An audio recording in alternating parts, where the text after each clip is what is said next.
गुरुर्ब्रह्मा गुरुर्विष्णुः गुरुर्देवो महेश्वरः गुरुसाक्षात् परब्रह्मः तस्मै श्री गुरवे नमः। अखण्डमण्डलाकारं व्याप्तं येन चराचरं यत्पदं दर्शितं येन तस्मै श्री गुरवे नमः। ॐ श्रीकृष्ण श्याम कमलनयना दत्तात्रेयाय शरणं मम। ॐ भुवः स्वः ह्रीं श्रीं क्लीं तत्सवितुर्वरेण्यं भर्गोदेवस्य धीमहि धियो यो नः प्रचोदयात्।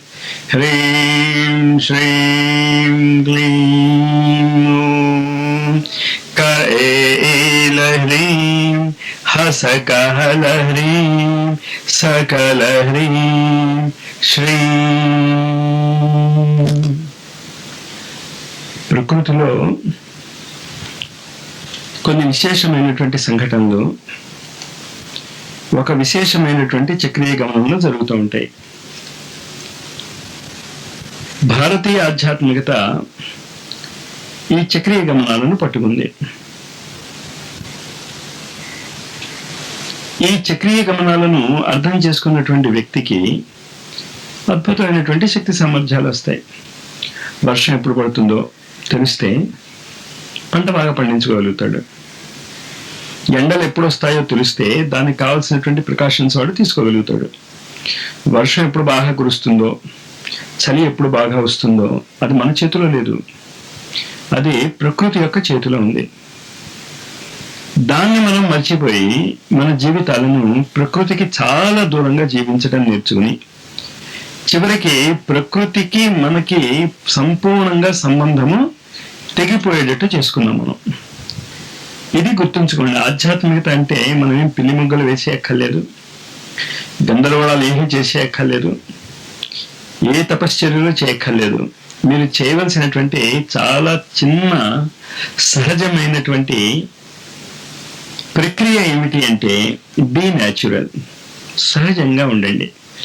అందుకే భగవద్గీతలో కూడా ఏం చెప్తాడు అంటే సహజం కర్మ కౌంతేయ సదోషమపి నత్యజేత్.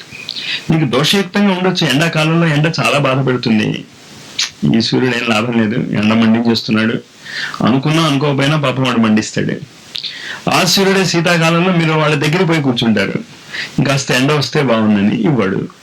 మరి వాడి దోషం అది. ఎండాకాలంలో మండిస్తాడు, శీతాకాలంలో చల్లగా ఉంటాడు, వర్షాకాలంలో అసలు కనిపించడు. కానీ ఈ మూడు ఇంపార్టెంటే. ప్రతి దాది కూడా చాలా ఏ విధంగా అయితే ముఖ్యము, ఆ ముఖ్యమైనటువంటి జీవిత విధానాన్ని అర్థం చేసుకునేటటువంటి ప్రక్రియను యజ్ఞము అన్నాం. యజ్ఞము అనేది ఒక సైక్లిక్ ప్రాసెస్, ఒక చక్రీయమైనటువంటి విధానం. శ్వాస పీలుస్తున్నాం, శ్వాస వదులుతున్నాం, అది యజ్ఞము. శ్వాస పీల్చుకుని వదలటం మానేసాం అనుకోండి, ఏం జరిగినా దాన్ని మాత్రం యజ్ఞం అనం. యజ్ఞం చేసేవాడు లేకపోవచ్చు, అది వేరే విషయం. అంచేత ప్రతిదీ ఒక చక్రీయ క్రమంలో ఉన్నప్పుడు మనం చేస్తున్నటువంటి చాలా పెద్ద తప్పు ఏంటి అంటే స్టోరింగ్.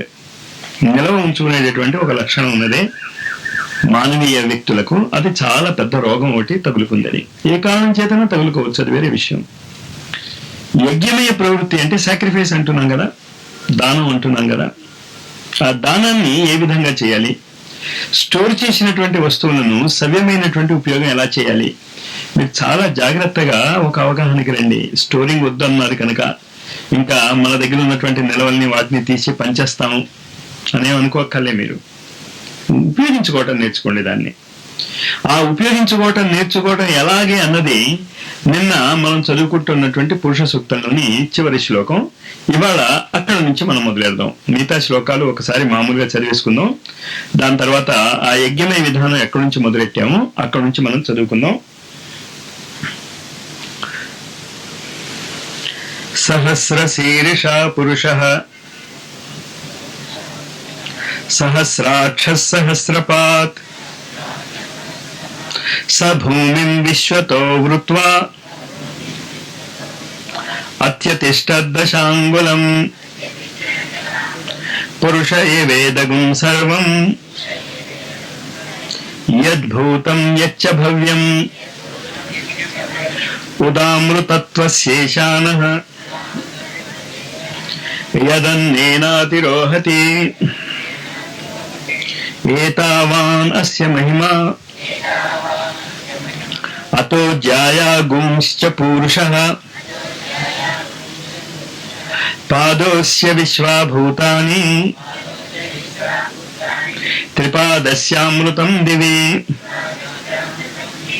త్రిపాదూర్ధ్వోదయేత్ పురుషః పాదోస్యేహ భవాత్ పునః తతో విశ్వం వ్యక్రామత్ తతో విశ్వం వ్యక్రామత్ శాసనానశనేయభి తస్మాద్ జాయత విరాజో అధిపూరుషః సజాతో అత్యరిచ్యత పశ్చాద్ భూమిమధో పురః యత్పురుషేణ హవిషా దేవా యజ్ఞమతన్వత వసంతో అస్యాసీరాజ్యం గ్రీష్మైధ్మశరద్ధవేః. ఈ శ్లోకం దగ్గర ఆగా మనం. ఈ శ్లోకంలోనే యజ్ఞము అనేటటువంటి మాట వచ్చింది. యజ్ఞము అనేటటువంటి మాటని చక్రీయ గమనము అని అర్థం చేసుకోమని చెప్పాను కదా. ఎన్ని చక్రీయ గమనాలు మనకు తెలుసో ఆలోచిద్దాం. ఒక చక్రీయ గమనం శ్వాస, ఊపిరి పీల్చుకుంటున్నాం, ఊపిరి వదులుతున్నాం, ఇది ఒక సైకిలే. రెండో సైకిల్ ఏముంది మనకి? కన్ను రెప్పలు మూతపడుతున్నాయి, కన్ను రెప్పలు తెరుచుకుంటున్నాయి, రెండో సైకిలే. మిగతా సైకిల్ బ్లడ్ సర్క్యులేషన్. తర్వాత నర్వస్ సిస్టమ్, మన శరీరంలో ఉన్నటువంటివి. సరే, శరీరంలో ఉన్నటువంటి సైకిల్స్ని పక్కన పెడదాం. బాహ్య జగత్తులో ఉన్నటువంటి సైకిల్స్ సూర్యోదయము, సూర్యాస్తమయము. తర్వాత సైకిలే చక్రీయ గమనం. అంటే ఏంటి? తిరిగి తిరిగి అదే రావాలి మీకు. ఇంకా చిన్నవి ఏమైనా ఉన్నాయా? తిరిగి తిరిగి వచ్చేవి నిమిషము. ప్రతి 60 సెకండ్ల తర్వాత 1 నిమిషం రిపీట్ అవుతూ ఉంటుంది. ఆ ఒక్కొక్క నిమిషం 60 సార్లు రిపీట్ అవుతే గంట అవుతుంది. అది 24 సార్లు రిపీట్ అవుతే 1 రోజు అవుతుంది. ఇక్కడ చాలా జాగ్రత్తగా అర్థం చేసుకోండి. 60 సార్లు 1 నిమిషం, అంతేగా 60 సెకండ్లు 1 నిమిషం, అదొక చక్రం. 60 నిమిషాలు తిరిగిందనుకోండి 1 గంట. 24 గంటలు 1 రోజు. దాని తర్వాత ఇంకా రోజులు లెక్కే. ఇంకా దేంట్లో లెక్క పెడతాం మనం? రోజులు లెక్క పెట్టదలుచుకుంటే వారాలలోకి వస్తాం. 7 వారాల తర్వాత మళ్ళీ వారం, అంతేగా. ఆదివారం, సోమవారం, మంగళవారం, బుధవారం, గురువారం, శుక్రవారం, శనివారం, మళ్ళీ సైకిలిక్. చేత నిమిషాలకి 1 చక్రము, సెకండ్స్ నుంచి నిమిషాలకి. తర్వాత నిమిషాల నుంచి గంటకి 1 చక్రము, గంటలలో 24 గంటలు 1 చక్రము, 24 గంటలలో 7 రోజులు 1 చక్రము. తర్వాత చక్రం ఏమైనా ఉందా మీకు తెలుసున్నటువంటి చక్రాలు? పక్షము, 15 రోజులకు 1 చక్రం. అమావాస్య నుంచి పూర్ణమికి 1 చక్రం అవుతే, పూర్ణమి నుంచి అమావాస్యకు ఇంకో చక్రం, ఓ చక్రీయ గమనం. ఇంకా దాని తర్వాత నెలలు. నెల అంటే ఎలా?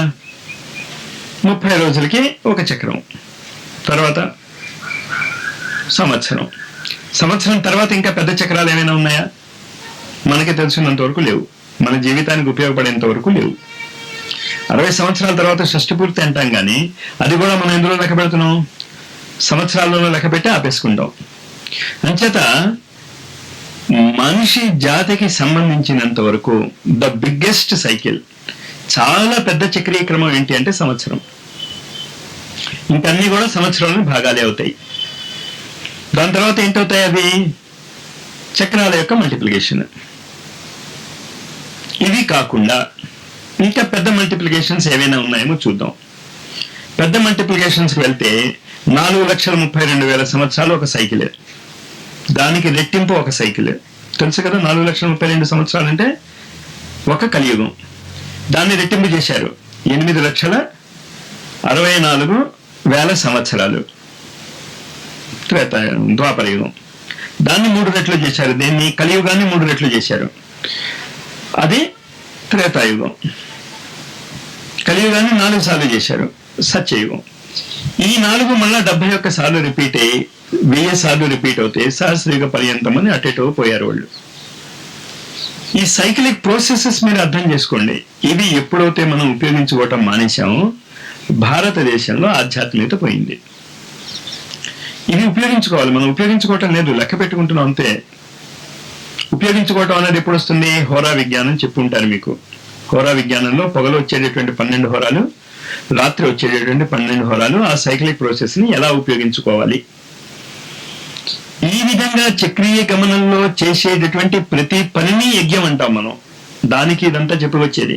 అంచేత ఎప్పుడైతే మీరు ఒక చక్రీయ గమనానికి స్టిక్ అయి జీవించరో పర్పస్ ఉండదు జీవితానికి. మళ్ళీ అర్థం చేసుకోండి ఏం చెప్తున్నాను. అది అర్థం అవుతే తప్ప దీని తర్వాత వచ్చేటటువంటి పురుష సూక్తంలోని శ్లోకాలు మనకి విశేషమైనటువంటి భావనను కలగజేయవు. మనకి మానవులకి సంవత్సరం చక్రీయ క్రమం చాలు, అంతకంటే ఎక్కువ దూరాలు మనం వెళ్ళక్కర్లే. చెప్పుకున్నాం చాలా చక్రాలు ఉన్నాయని. ఈ సంవత్సర చక్రానికి మన శరీరంలో ఉన్నటువంటి దానికి ఎక్కడైనా దగ్గరైనటువంటి సంబంధ బాంధవ్యాలు ఉన్నాయా? అది కనుక మనం పట్టుకోగలిగితే ఈ శ్లోకాన్ని అర్థం చేసుకుంటాం. చూడండి ఈ శ్లోకం ఏం చెప్తుందో.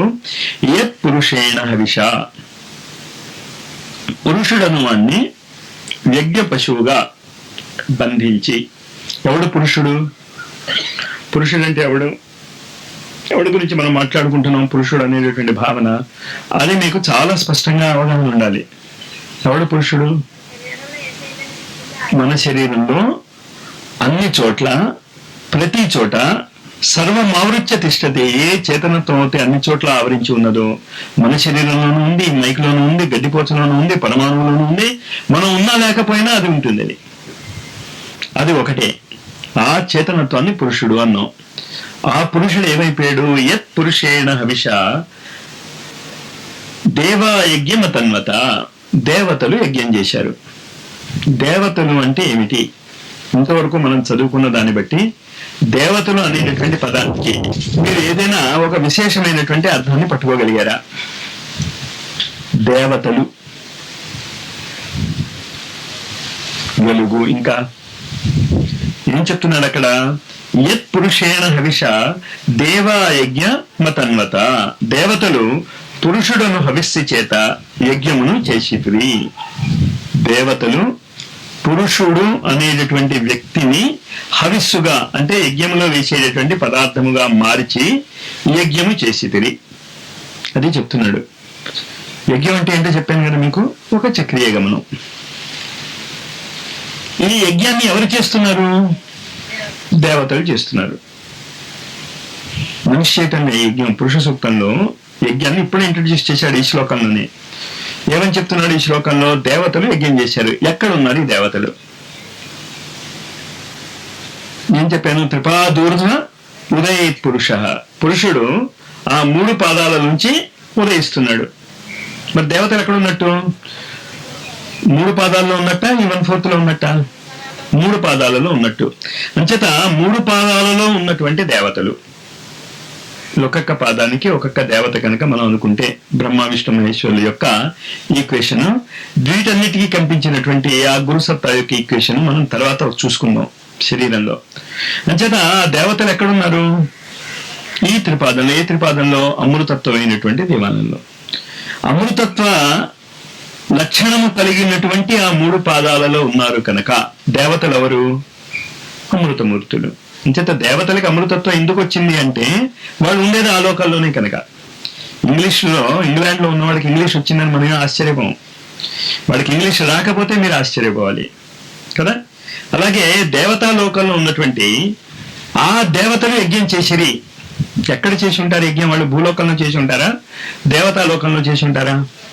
ఖచ్చితంగా దేవతా లోకంలోనే చేసి ఉంటారు. ఆ దేవతా లోకంలో ఈ ఒక పాదము, ఏ పాదము? మనకి కనిపిస్తున్నటువంటి ఈ భౌతిక జగత్, ఈ స్థూల జగత్, ఈ పాదము ఇంకా బయటికి రాలేదు, ఆ దేవలోకంలోనే ఉన్నది. ఆ దేవలోకంలో ఎంత % ఉంది? 3/4 ఉంది. ఆ 3/4 మనం అంతరిక్షం అనొచ్చు, దేవలోకం అనొచ్చు, మీరు ఏదైనా పేరు పెట్టుకోండి దానికి. ఆ దేవలోకంలో ఉన్నటువంటి వాళ్ళు యత్ పురుషేణ హవిష, పురుషుణ్ణి హవిస్సుగా మార్చి. ఎవడు పురుషుడు? అంతా వ్యాపించి ఉన్నటువంటి ఆ 3 లోకాలలో, లేకపోతే ఆ 3 పాదాలలో వ్యాపించి ఉన్నటువంటి సత్తాయే పురుషుడు. ఇప్పుడు భౌతిక జగత్తులో మనం ఎక్కడ చూసినా మనకి మట్టే కనిపిస్తుంది. అమెరికాకి వెళ్ళిపోయినా మట్టే ఉంటుంది నేల మీద,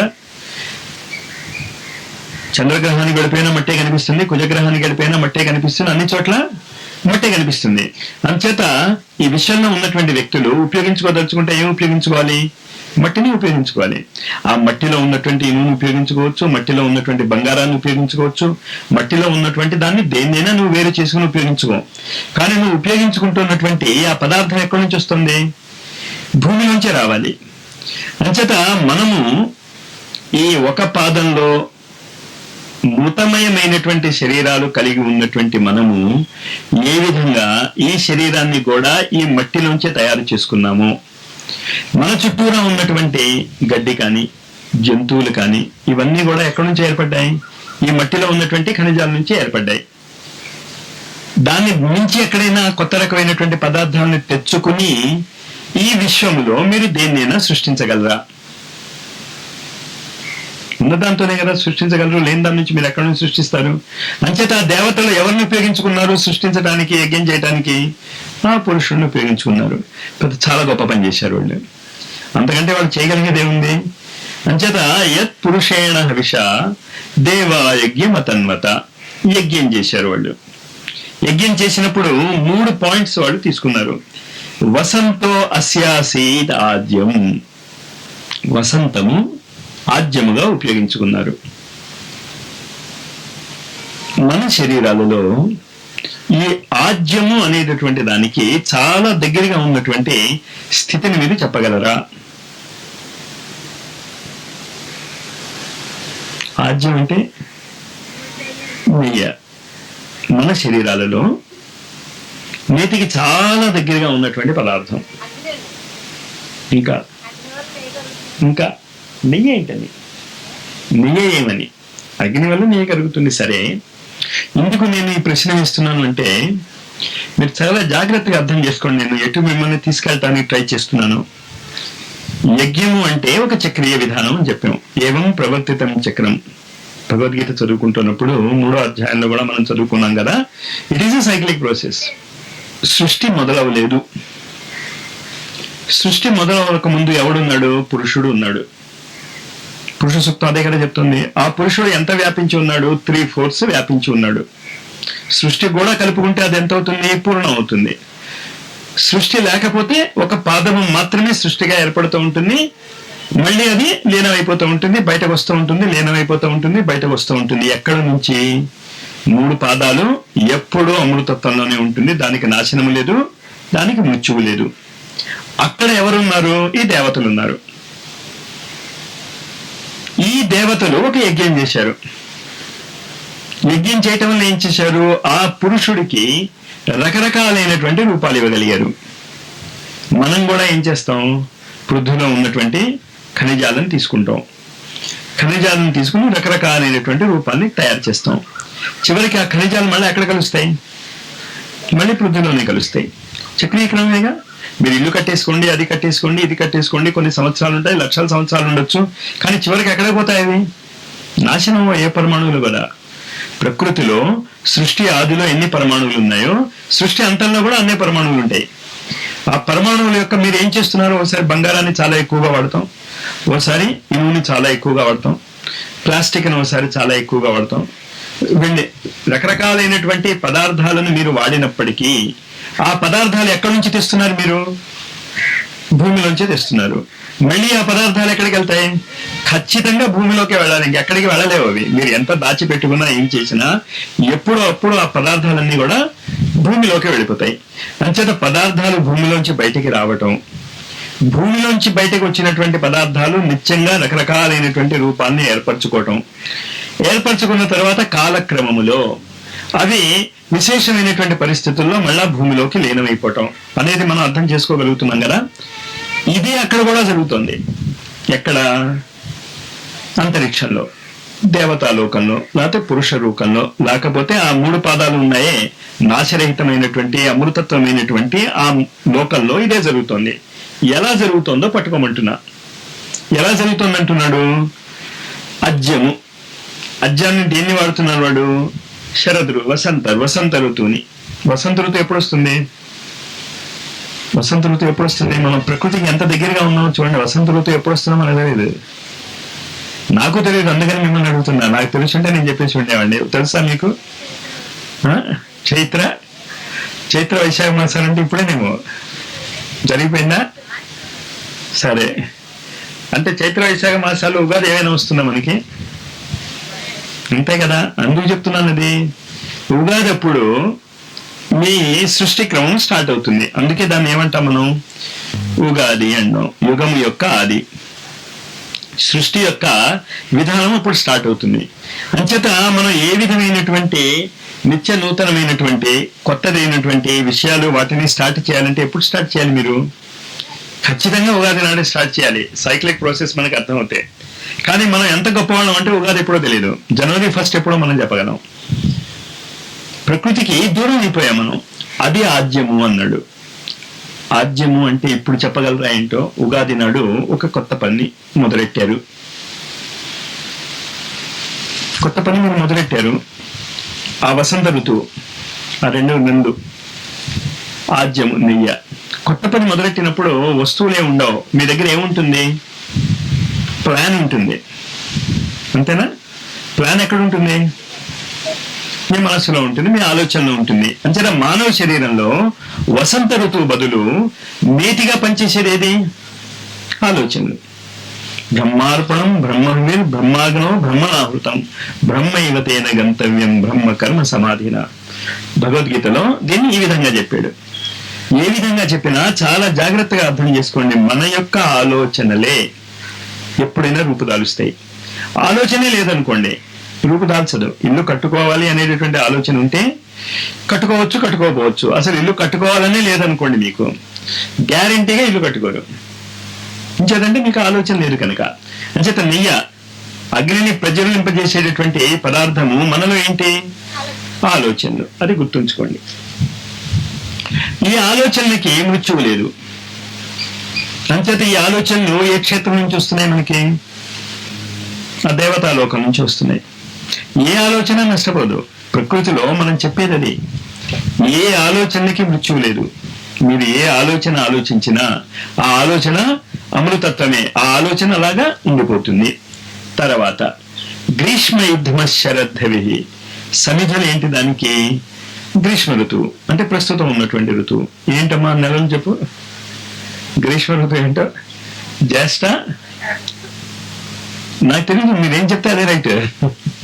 నాకు తెలుసుంటే నేను చెప్పేసి ఉండేవాడినిగా. అంచేత ఈ గ్రీష్మ ఋతువు ఏం చేస్తుంది? మీరు చాలా జాగ్రత్తగా అర్థం చేసుకోండి. గ్రీష్మ ఋతువులో వేడి ఎక్కువగా ఉంటుంది. సమిధలు అగ్నిలో వేస్తే ఏమవుతుంది? మంట ఎక్కుతుంది. ఎందుకు ఎండాకాలం వేడిగా ఉంటుంది? ఇప్పుడు అర్థమైందా మీకు? దేవతలు చేసేటటువంటి యజ్ఞము అప్పుడు ఈ గ్రీష్మ కాలాన్ని వాళ్ళు సమిధలుగా వాడుకుంటారు. అంచేత మీరు యజ్ఞాలు చేయాలన్నా ఏది చేయాలన్నా ఎప్పుడు చేయాలి? గ్రీష్మకాలంలో చేయాలి. అంచేత మనం యజ్ఞీయ సంబంధమైనటువంటి కార్యక్రమాలన్నీ కూడా, సంస్కారాలన్నీ కూడా ముఖ్యంగా ఎండాకాలంలో జరుపుకుంటాం. చాలా మంది అడుగుతుంటారు, ఎండాకాలంలో హిందూ మాస్టర్ పెళ్లిళ్ళు అవి చేస్తారు, మంట ఎత్తిపోతూ ఉంటుంది. హాయిగా ఏ శీతాకాలంలోనో ఎప్పుడో చేసుకోవాలంటే అప్పుడు ముహూర్తాలు లేవంటారు. దీనికి కారణం అది. ఇంచేదంటే మన ఆధ్యాత్మిక జీవిత ప్రకారము ఎండాకాలము సమిధల పని చేస్తాయి. సమిధలు ఏం చేస్తాయి? ఆలోచనలకు వేడి కలగజేస్తాయి, ఆలోచనలను ప్రోధి చేస్తాయి. సమిధలు లేవనుకోండి, నెయ్యి ఉంది మీ దగ్గర, మంట మండుతుంది, నెయ్యి పోశారు. సమిధ లేదు, ఏమవుతుంది? ఆరిపోతుంది మంట. సమిధ ఉండాలి. అంచేత గ్రీష్మ కాలము మన శరీరంలో ఎక్కడుంది? మణిపూరక చక్రంలో ఉంది. ఆ వేడి ఎక్కడి నుంచి ఉత్పత్తి అవుతుంది? మణిపూరక చక్రంలో ఉంటుంది. అంచేత మన ఆలోచనలకి పదును రావాలి అంటే, మన ఆలోచనలు కార్యరూపం చాలాలి అంటే మణిపూరక చక్రాన్ని ఉపయోగించుకోవాలి. ఎలా ఉపయోగించుకుంటాం మణిపూరక చక్రాన్ని? కాదు, ఎలా మణిపూరక చక్రాన్ని ఉపయోగించుకుంటాం? చాలా సార్లు ఇదే క్లాస్లో చెప్తున్నాను, నేను అందుకే చెప్తాను, మీరు వినరు, మీరు నిద్రపోతే వింటారు.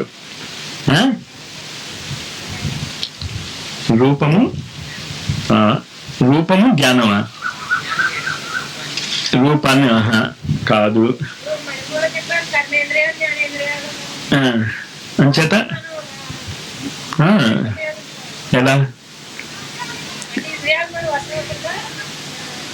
మన 5 కర్మేంద్రియాలు, 5 జ్ఞానేంద్రియాలు, సమిధలు, ఇవి యాక్షన్లోకి వస్తే తప్ప. కరెక్ట్గా చెప్పావు, కానీ ఏంటి, మనం పని చేస్తూ ఉంటే కోరికలు ఎక్కువ అవుతాయి. మీరు ఎప్పుడైనా చూసారా?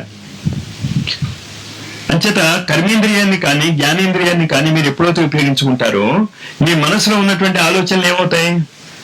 వేడెక్కుతాయి. మీరు జ్ఞానేంద్రియాన్ని కర్మేంద్రియాన్ని ఉపయోగించుకోలేదనుకోండి, సమిధల్లా పనిచేయవు. అంచేత సమిధలు ఏంటి? మీ యొక్క కర్మేంద్రియాలు, మీ యొక్క జ్ఞానేంద్రియాలు. అంచేత ఈ కర్మేంద్రియాలు జ్ఞానేంద్రియాలు ఎప్పుడైతే మనం ఉపయోగించుకోవటం అంటే బుర్ర వేడెక్కుతుంది. జ్ఞానేంద్రియాన్ని ఎక్కువ వాడేసాం అనుకోండి, బుర్ర వేడెక్కిపోతుంది. కర్మేంద్రియాన్ని ఎక్కువ వాడేసాం అనుకోండి, శరీరం అలసిపోతుంది. ఏదైనా యజ్ఞంలో సమిధల యొక్క స్వరూపం ఎలా మారుతుందో ఈ జ్ఞానేంద్రియాలు కర్మేంద్రియాల యొక్క స్వరూపం కూడా మారిపోతుంది. అంచేత మన శరీరంలో సమిధలుగా ఉపయోగపడేవేంటి? ఇంద్రియాలు, 5 జ్ఞానేంద్రియాలు, 5 కర్మేంద్రియాలు. ఆద్యముగా ఉపయోగపడేది ఏంటి? ఆలోచనలు. దాని తర్వాత గ్రీష్మ యుధ్మ శరద్రవి, హవనం చేయటానికి ఏదైనా ఒక పదార్థం వేయాలి. మీరు నైవేద్యం, అగ్ని ప్రజ్వలింపజేసాం, మండింది. మండిన తర్వాత మనం ఏం చేస్తాం? ఏదో ఒక మంత్రాన్ని చదువుతూ హవన సామగ్రిని అందులో వేస్తాం, అంతే కదా? మరి మనం నిత్య జీవితంలో ఏ హవన సామగ్రిని వేస్తున్నాం?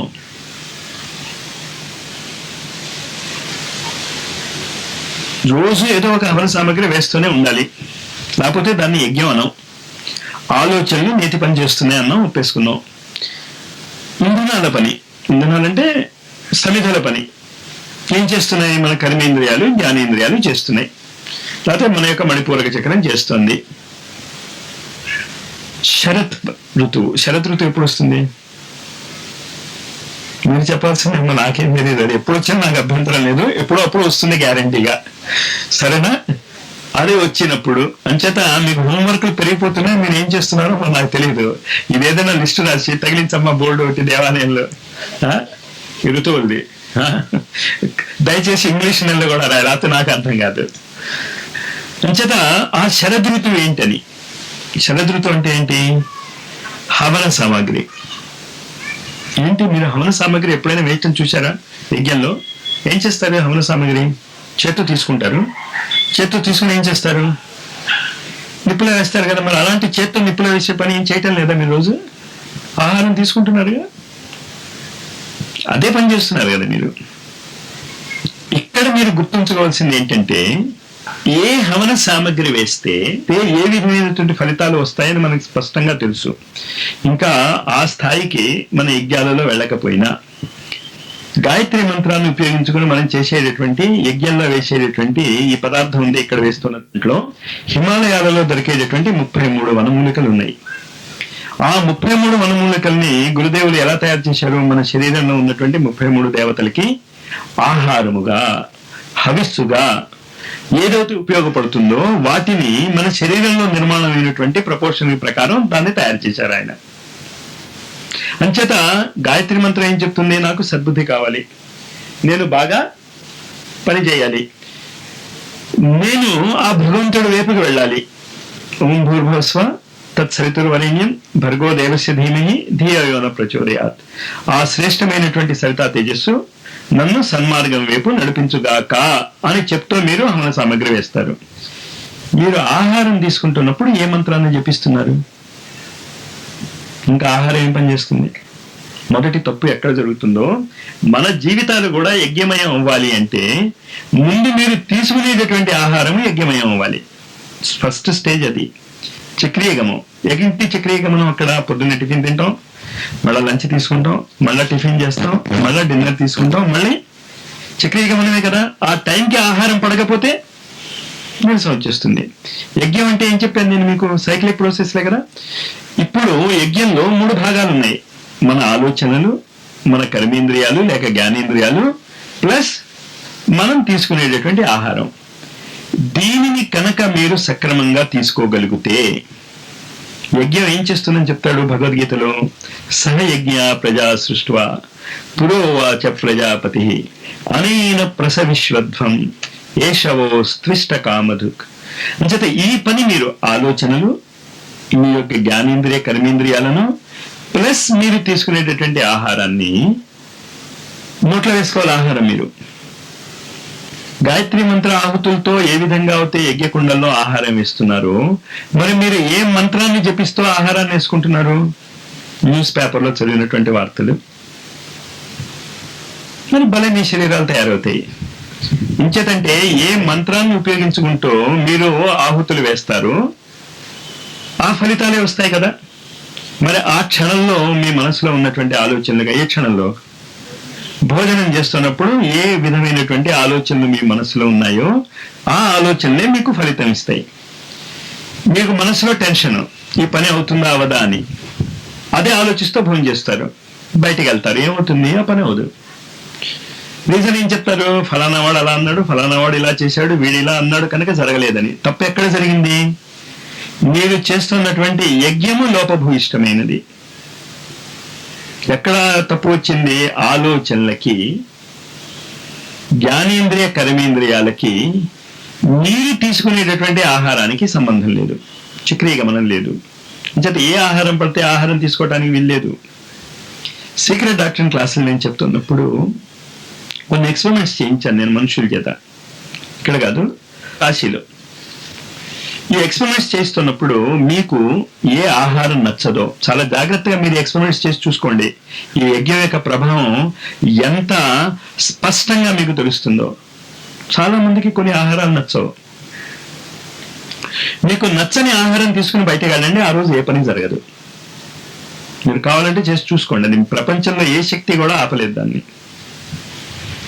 నచ్చిన ఆహారాన్ని కూడా తిట్టుకుంటూ తిన్నారనుకోండి, చాలా రకాల కోపాలు వస్తాయి. నేను ప్లేట్లు విసిరేసేవాళ్ళని ఎరుగుతుంది కుటుంబాలు. ఆహారం దగ్గరే గందరగోళాలంతా. దెబ్బలాట ఎక్కడొస్తుంది? ఎదురింటి వాడికి ఏరియర్స్ వస్తాయి రావో మనకు తెలియదు. వస్తే వాడు ఏం కొనబోతున్నాడు అని వీళ్ళు ఆలోచించుకుంటారు. ఇక్కడ కంచాలు విసిరేసుకుంటారు. ఇంకా ఆహారం ఏం పని చేస్తుంది? చాలా జాగ్రత్తగా అర్థం చేసుకోండి. అందుకే లాస్ట్ టైం నేను చెప్పాను, ఈ టైము చెప్పాను, ఆహారాన్ని, అన్నాన్ని నింద్యాత్, అన్నాన్ని మీరు నిందించకూడదు. ఎందుకు అన్నాన్ని మీరు నిందించకూడదు?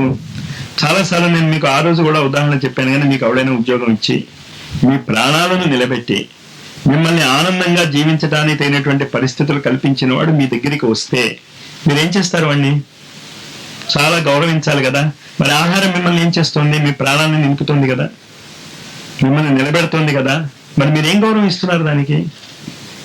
ఇది శంకరాచార్యులు వారు తైత్రీయోపనిషత్తులో దీన్ని కమెంటరీ రాశారు. కానీ ఆహారాన్ని మనం తీసుకోవడం చేత కాదు. ఆహారాన్ని నిందించకూడదు, ఆహారాన్ని ఉపయోగించుకోవాలి. ఈ చక్రీయ గమనాన్ని మీరు దయచేసి అర్థం చేసుకోండి. పాయింట్స్ తర్వాత నెక్స్ట్ సూత్రానికి వెళ్తున్నాను నేను. ఇప్పుడు అర్థమైంది కదా. మొదటి యజ్ఞము ఆహారం తీసుకోవటం. అంచేత భారతీయ సాంప్రదాయంలో ఆహారానికి చాలా ప్రాముఖ్యత ఉంది, ముఖ్యంగా పండుగ రోజులలో. పండుగ అంటే అర్థం చెప్తారా ఎవరైనా? ఫ్రూట్ అవటం అంటే పండుగ మారటం.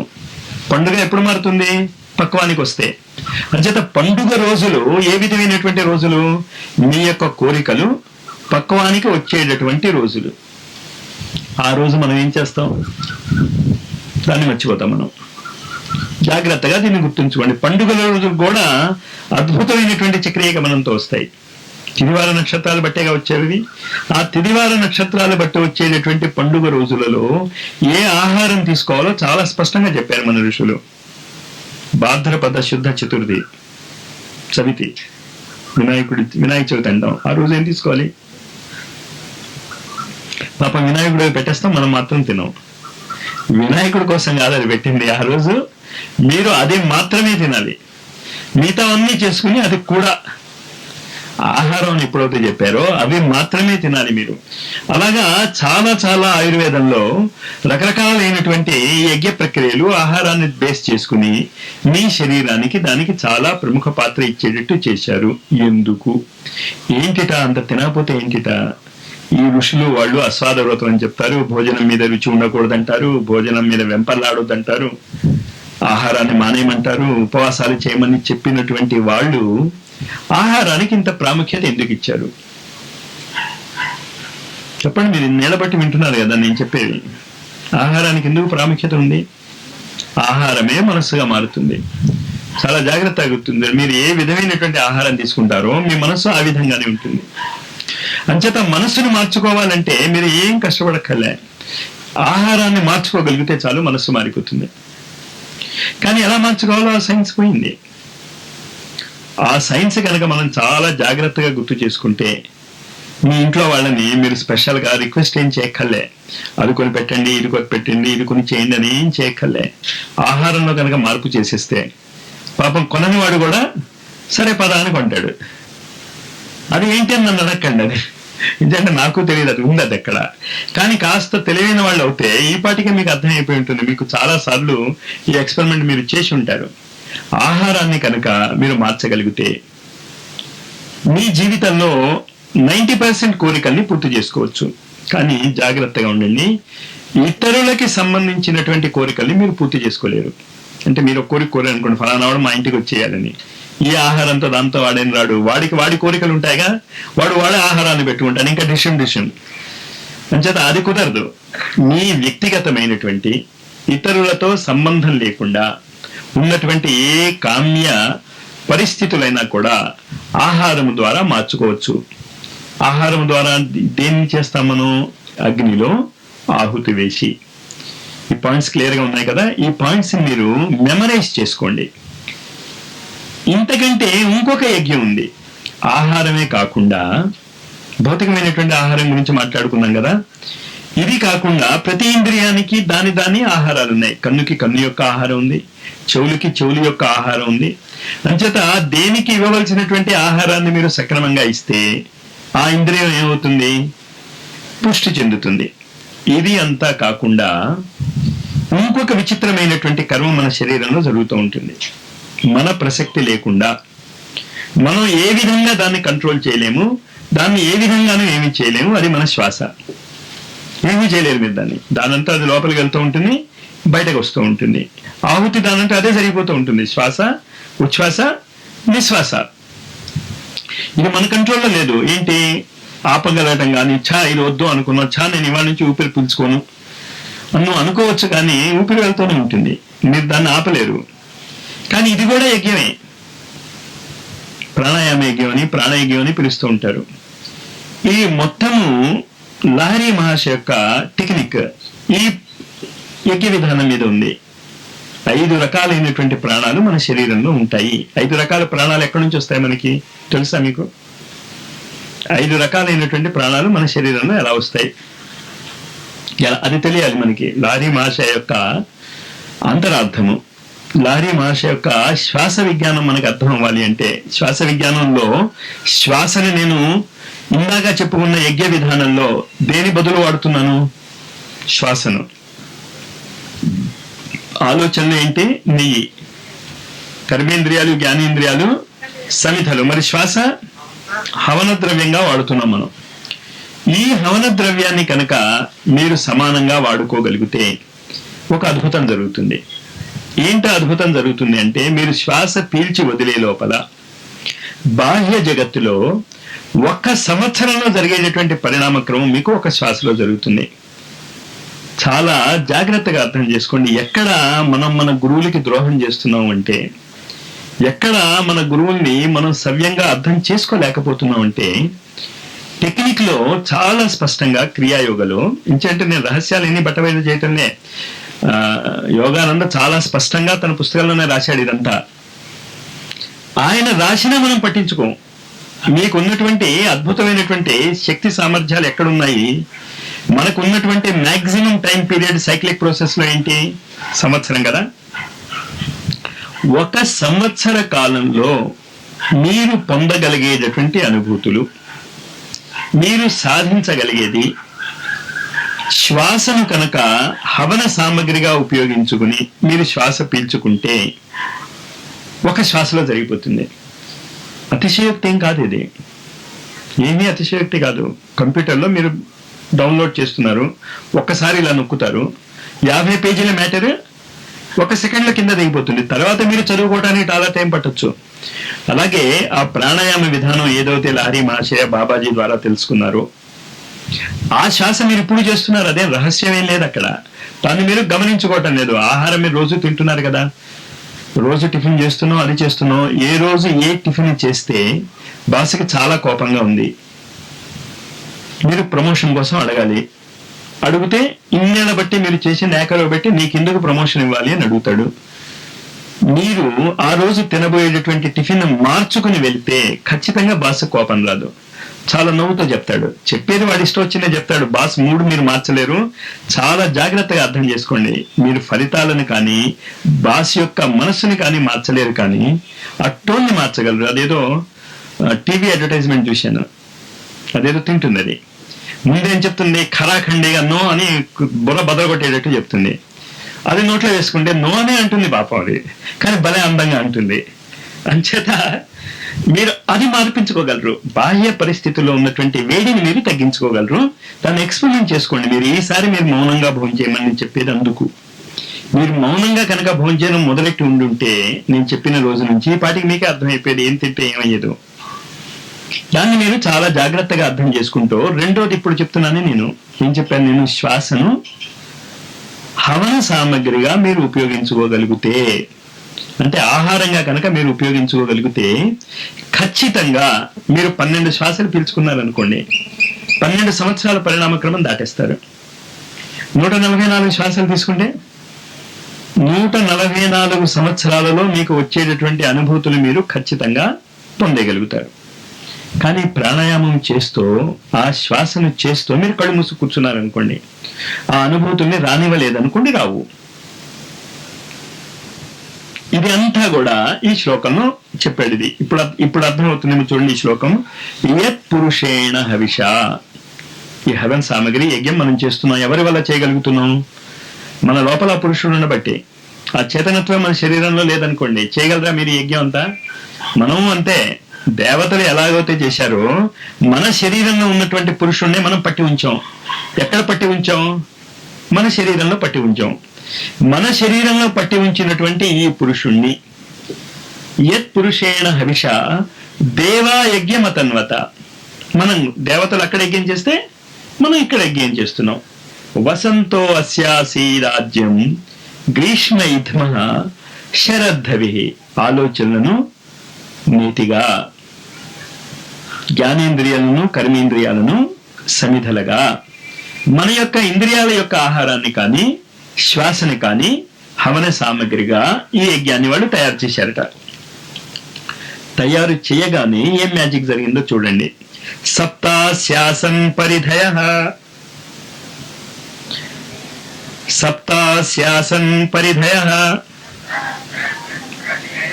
త్రిసప్త సమిధ కృతా దేవా యజ్ఞం తన్వానః అబధ్నం పురుషం పశుం.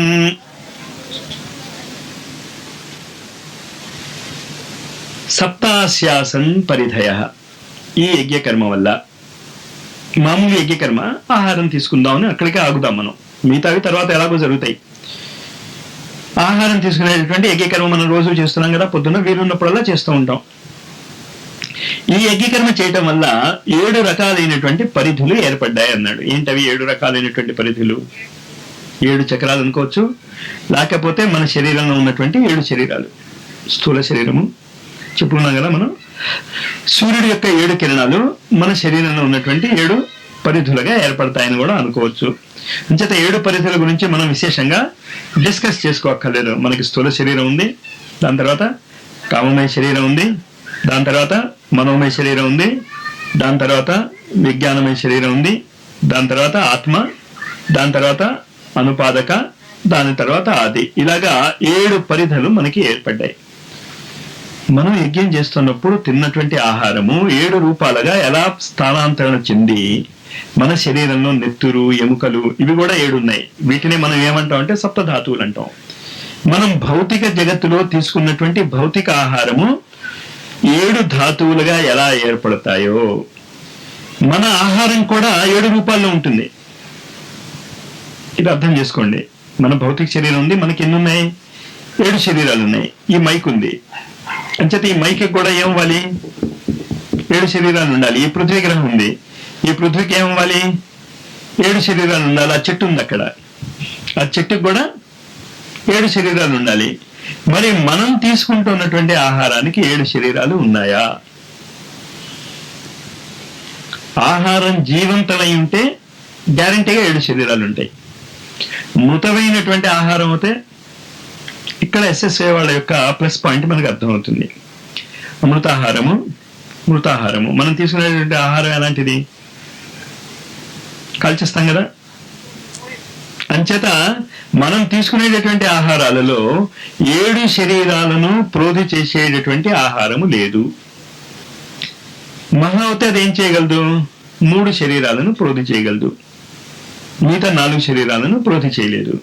అంచేత ఆ శరీరాలు ఎలా ఉంటాయి? బతికి ఉన్నా కూడా చనిపోయినట్టే ఉన్నాయి. కనుక భగవంతుడి మీద విశ్వాసం కానీ ఆధ్యాత్మికత ఉందని కానీ ఇది కానీ మనం ఎన్ని రకాలుగా చెప్పుకున్నా నమ్మలేం. అంటే ఆ శరీరాలు లేవు, ఉంటే కదా పనిచేస్తాయి. మన దగ్గర ఉన్నది బ్లాక్ అండ్ వైట్ టీవీ, 2 రంగులు కనిపిస్తాయి.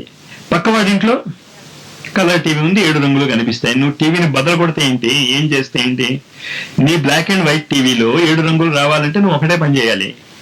నీకు కూడా 7 పరిధులు వచ్చేటట్టు చేసుకోవాలంటే 7 రంగులు కనిపించేటట్టు చేసుకోవాలి. అంచేత నానబెట్టి మొలకలెత్తినటువంటి ఆహారాన్ని తీసుకునేటటువంటి వ్యక్తులకు ఈ శ్లోకాల యొక్క అంతరార్థం చాలా బాగా బోధపడుతుంది. ఏం చెప్తున్నాడు అక్కడ? సప్తాశ్యాసన్ పరిధయ. మన శరీరానికి 7 లేయర్స్ ఉన్నాయి, లేకపోతే 7 ఆవృత్తులు ఉన్నాయి. ఈ యజ్ఞ ప్రక్రియ గురించి దాని గురించి నేను ఇంత వివరంగా ఎందుకు వెళ్తున్నాను అంటే, రేపు రాబోయేటటువంటి సూర్యగ్రహణంలో 5 కోట్ల కర్మేంద్రియానికి సంబంధించినటువంటివి, 5 కోట్ల జ్ఞానేంద్రియానికి సంబంధించినటువంటి మంత్రం యొక్క పూర్ణాహుతి జరగాలి. ఈ పూర్ణాహుతికి కావాల్సినటువంటి జ్ఞానము, నాలెడ్జి రేపు 14 నుంచి 23 జరగబోయేటటువంటి తిథులలో సాధ్యమైనంత వరకు చాలా విశదంగా ట్రైనింగ్ ఇవ్వడానికి ట్రై చేస్తా. కానీ ఇదంతా దేని మీద ఆధారపడుతుంది అంటే మీ యొక్క రిసీవింగ్ కెపాసిటీ మీద. చెప్పేసుకుంటూ నేను వెళ్ళిపోతే లాభమే ఉండదు కదా. అంచేత ఆ రోజుల్లో నాకు వీలుంటుందా వీలుండదా, ఇంకా ఆ ప్రశ్నలకు నా దగ్గర జవాబు ఏం లేదు. నేను ఎప్పుడు చెప్పాను కదా, ప్రకృతి ప్రకారం మనం వెళ్లే వాళ్ళమే తప్ప మన కోసం గాయత్రి నవరాత్రులు ఆగవు. ఆ రోజు గాయత్రి నవరాత్రులు 14వ తారీఖు నుంచి 23 వరకు. అప్పటికి ఈ పురుష సూక్తము, శ్రీ సూక్తము, మంత్రపుష్పము, ఇది కాకుండా భగవద్గీతలో ఉన్నటువంటి 18 రకాలైనటువంటి ఇనిషియేషన్స్ కి కావాల్సినటువంటి జ్ఞానాన్ని ఆ 9 రోజుల్లో మీకు అందివ్వాలని నా కోరిక. అంచేత ముందు ఈ థియరీ పార్ట్ అయిపోతే, పతంజలి యోగ సూత్రాలు కానీ, పురుష సూక్తం కానీ, శ్రీ సూక్తం కానీ పూర్తయిపోతే ఎవరికి ఎప్పుడు వీలుంటే అప్పుడు ఆ నవరాత్రులలో పాల్గొనడానికి ప్రయత్నించండి. మీరు పాల్గొనలేకపోతే ఇతరులకైనా పాల్గొనడానికి ప్రయత్నించండి. వసతి ఎక్కడ ఉంటుంది మాస్టారు, అది ఉంటుంది మాస్టారు అంటే దాని దగ్గర నాకేం జవాబు లేదు. ఇప్పుడు ఎంట్రన్స్ టెస్ట్ 2 రోజులు 3 రోజులు ఉందనుకుందాం. లక్షలాది మంది పరీక్ష రాయటానికి వెళ్తారు. వాళ్ళకి వసతి గవర్నమెంట్ ఇస్తుందా? వాళ్ళే వసతి ఏర్పాటు చేసుకుంటున్నారు, వాళ్ళే చదువుకోవడానికి ఏర్పాటు చేసుకుంటున్నారు, వాళ్ళు వెళ్ళటానికి రావటానికి ఏర్పాటు చేసుకుంటున్నారు. అంచేత ఎంతమంది వచ్చినా నాకు అభ్యంతరం లేదు, ఎంతో మంది రావాలి అని నా కోరిక. వచ్చినప్పుడు వాళ్ళకి స్థలం ఎలా సరిపోతుంది? వచ్చినప్పుడు స్థలం అదే వస్తుంది, అది నా నమ్మకం. మనుషులు రావాలే కానీ జాగా లేకుండా ఉంటుందా? రకరకాలుగా చెప్పొచ్చు విధానం. ఈ నవరాత్రుల తర్వాత జూలై 31 తర్వాత 10 కోట్లు పూర్తి అయిపోతుంది జపం అప్పటికి. మళ్ళీ ఓ సాధనా క్యాంప్ పెడతా నేను ఆగస్టు 1 నుంచి ఆగస్టు 10 వరకు. అప్పుడు పెట్టినటువంటి ఆ సాధనా క్యాంపులో ఈ సూర్యగ్రహణం యొక్క ప్రాముఖ్యత, మహాభారత యుద్ధానికి ధీటి అయినటువంటి సూర్యగ్రహణం అని మనం చెప్పుకుంటున్నాం కదా, దానికి కావలసినటువంటి మానసిక స్థితి తెలియటం కోసం ఇంత డీప్గా వెళ్తున్నాను నేను. సూర్యుడు, చంద్రుడు, పృథ్వీ, మనస్సు, వాక్, శరీరము ఒకే లైన్లో ఉంటాయి. పతంజలి యోగ సూత్రాల్లో కూడా మనం ఏం చెప్తున్నాం? యోగేన చిత్తస్య పదేన వాచాం మలం శరీరస్య చ వైద్యకేన. పతంజలి యోగ సూత్రాల్లో ఇవంతా కూడా ఓ అద్భుతమైనటువంటి నూతన యుగానికి కావలసినటువంటి శక్తి. ముఖ్యంగా ఆ రోజు సింహరాశి, ఆగస్టులో సింహరాశి, Blavatsky, Annie Besant, CVV, Aurobindo ఇలాంటి మహనీయులు పుట్టినటువంటి నెల ఆ రోజు. ఆ రోజు కాదు, ఆ నెల ఆగస్టులోనే వీళ్ళందరూ కూడా జన్మించారు. మన భారతదేశానికి చాలా ప్రముఖమైనటువంటి రోజు కూడా ఆగస్టు 15. దాని ముందు పడుతున్నటువంటి ఈ సంపూర్ణ సూర్యగ్రహణానికి ఏ విధమైనటువంటి ప్రభావం ఉంటుందో మనం ఊహించలేం కానీ ఉపయోగించుకోవచ్చు కదా, అది చాలా మంచిది అన్నప్పుడు. అంచేత ఇప్పటి నుంచే ప్రిపరేషన్ స్టార్ట్ చేశాను. మీరు కాస్త సీరియస్ అవ్వండి. మీరు సీరియస్ అవటమే కాకుండా నాకు వీలు దొరకటం లేదు, అది దొరకటం లేదు, చాలా మంచిది బాబు, మళ్ళీ 24 కోట్ల సంవత్సరాల తర్వాత ఎప్పుడో వస్తుంది, అప్పుడు ఉపయోగించుంది. కానీ ప్రకృతిని నేనేం శాసించలేను కదా, నాకు తెలిసినంత వరకు గురువులు కూడా శాసించలేరు. అంచేత దాన్ని మీరు ఉపయోగించుకోవటమే. ఎలా ఉపయోగించుకుంటాం, ఏం చేస్తాం నన్ను అడగండి, నాకు తెలీదు. ఇంచేంటే అప్పుడే నా కాలేజీ కూడా తెలుస్తున్నారు, మరి నేనేం చేస్తానో నాకు తెలీదు. కానీ క్లాసులు జరగాల్సిందే, చేయాల్సిందే. అంచేత అర్ధరాత్రి కూడా పెడతాను. ఇప్పుడు పతంజలి క్లాసులు అవి ఎప్పుడు చెప్తున్నాను నేను, అంతే కదా. అంచేత క్లాసులు చెప్పాలి, టైం అయిపోతుంది, మరేం చేయాలి, సిలబస్ పూర్తి అవ్వకపోతే. అంచేత దీన్ని మనసులో గుర్తుంచుకుని సప్తాశ్యాసన్ పరిధయ, ఈ 7 కిరీటాలు మన శరీరంలో ఉన్నటువంటి ఈ 7 సమిధలు, త్రిసప్త సమిధ కృతా, 3 ఏళ్ళు 21 సమిధలుగా మారుతాయి అంటాడు. ఏంటి ఆ 3 ఏళ్ళు 21 సమిధలు? స్థూల శరీరంలో ఉన్నటువంటి 7, సూక్ష్మ శరీరంలో ఉన్నటువంటి 7, కారణ శరీరంలో ఉన్నటువంటి 7, 3 ఏళ్ళు 21. వీటన్నిటినీ కూడా మీరు ఉపయోగించుకోవటం నేర్చుకోవాలి. అంటే మీరు ఆహారం తీసుకున్నప్పుడు స్థూల జగత్తులో ఏమవుతుంది, సూక్ష్మ జగత్తులో ఏమవుతుంది, కారణ జగత్తులో ఏమవుతుంది.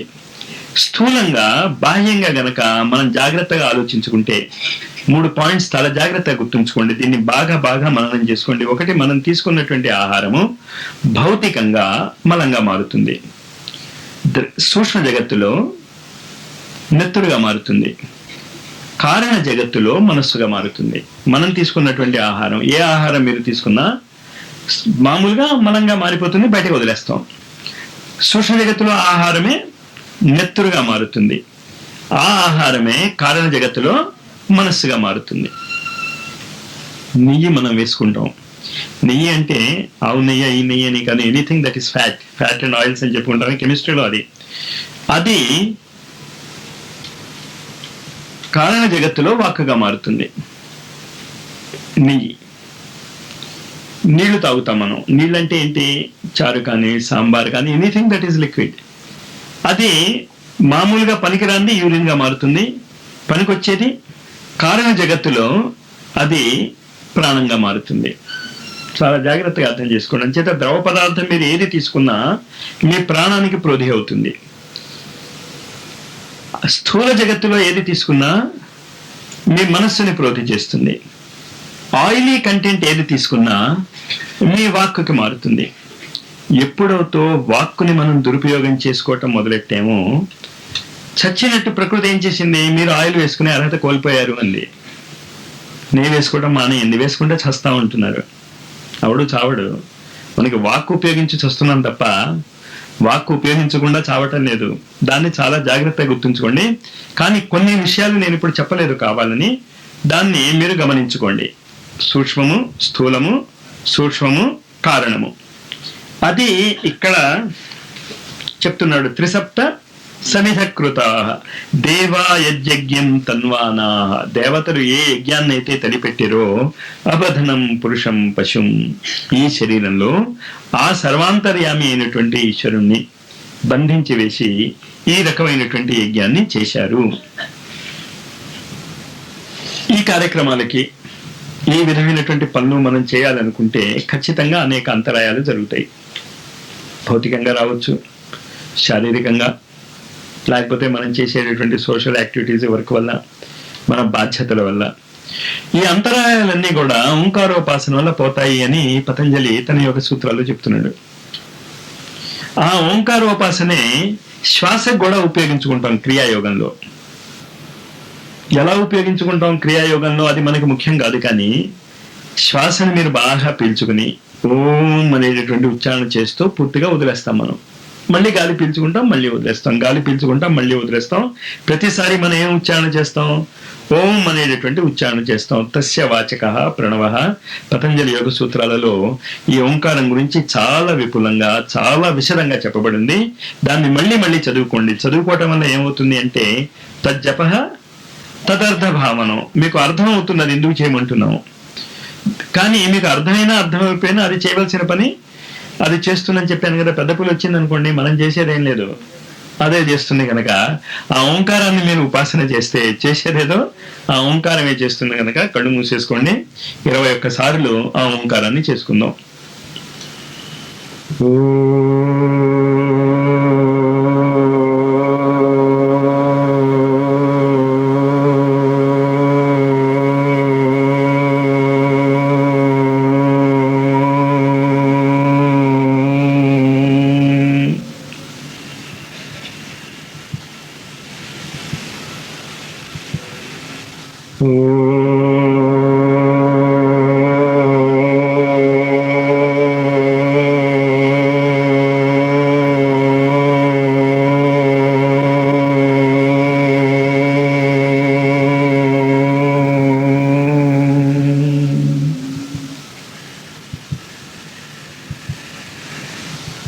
Oh